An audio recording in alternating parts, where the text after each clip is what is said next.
এইটো বেয়া কথা নকৰিবা প্লিজ। অসমত বোলে এনেকুৱা চিষ্টেম হৈ গ'ল, বেলেগ বেলেগ শিল্পী যদি তাত গান গাব যায়, বাকী শিল্পীবিলাকে বোলে প্ৰতিবাদ কৰে, কিয় আহিব বোলে আমাৰ ইয়াত। এইটো কিন্তু বেয়া কথা দেই, নকৰিবা প্লিজ। বাহিৰত শুনিলে অসমৰ শিল্পীক লাজ দিব। কিয় আহিব লাগে বাহিৰৰ মানুহ? এইটো পৃথিৱীত লাজ দিব, আমাৰ অসমৰ শিল্পীসকলক লাজ দিব বাহিৰত শুনিলে। যাৰ কণ্ঠৰ দম নাই তেখেতসকলেহে বেয়া পাব। যাৰ কণ্ঠৰ দম নাই, যোনে ভালকৈ গাব নোৱাৰে আৰু এনেই আৰু কিবা কৰি চলি আছে দুই এটা প্ৰগ্ৰাম কৰি, তেখেতসকলে বেয়া পাব। মৰ্মিতাই অসম ফালি আছে, আমিবোৰে কি কৰি আছো?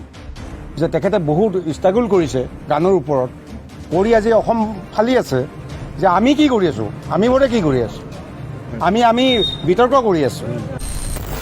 হয়, এইবাৰ মৰ্মিতা মিত্ৰক লৈ কুমাৰ ভৱেশৰ বিস্ফোৰণ।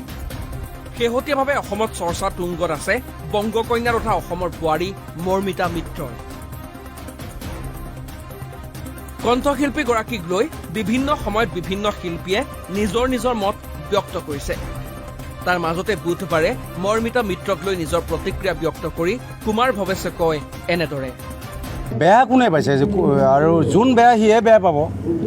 যাৰ কণ্ঠৰ দম নাই, যোনে ভালকৈ গাব নোৱাৰে আৰু এনেই আৰু কিবা কৰি চলি আছে দুই এটা প্ৰগ্ৰাম কৰি, তেখেতসকলে বেয়া পাব, লাজ দিব। যে যদি এই কথাটো যদি মুম্বাইৰ ইণ্ডাষ্ট্ৰীয়ে গম পায়, অসমত বোলে এনেকুৱা চিষ্টেম হৈ গ'ল, বেলেগ বেলেগ শিল্পী যদি তাত গান গাব যায়, বাকী শিল্পীবিলাকে বোলে প্ৰতিবাদ কৰে, কিয় আহিব বোলে আমাৰ ইয়াত।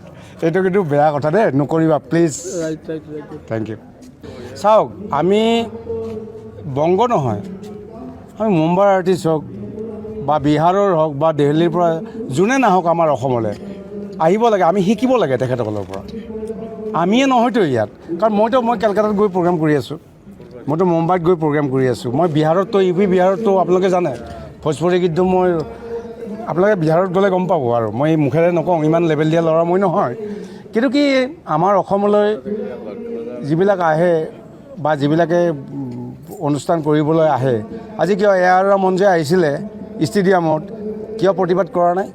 কিয় এইকেইজন শিল্পীয়ে মুখেৰে শব্দ ওলোৱা নাছিলে?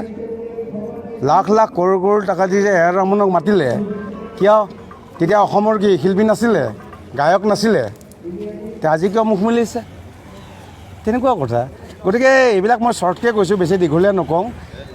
যোনে কি নহওক, মানুহক আদৰি ল'ব লাগে, পাৰিলে নোৱাৰাটো শিকি ল'ব লাগে। যে আজি মই নাম নকওঁ বাৰু, আজি অসমত কেনেকৈ ইমান আজি পপুলাৰ হ'ল, কি কাৰণত হ'ল? তেখেতে চেষ্টা কৰিছে, তেখেতে ৰেৱাজ কৰিছে, তেখেতে বহুত ষ্ট্ৰাগল কৰিছে গানৰ ওপৰত, কৰি আজি অসম ফালি আছে। যে আমি কি কৰি আছোঁ, আমিবোৰে কি কৰি আছোঁ, আমি বিতৰ্ক কৰি আছোঁ, কিয় আহিব লাগে বাহিৰৰ মানুহ? এইটো পৃথিৱীত লাজ দিব, আমাৰ অসমৰ শিল্পীসকলক লাজ দিব বাহিৰত শুনিলে।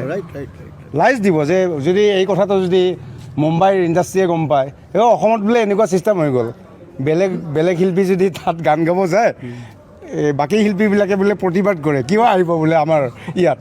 এইটো কিন্তু বেয়া কথা দেই, নকৰিবা প্লিজ।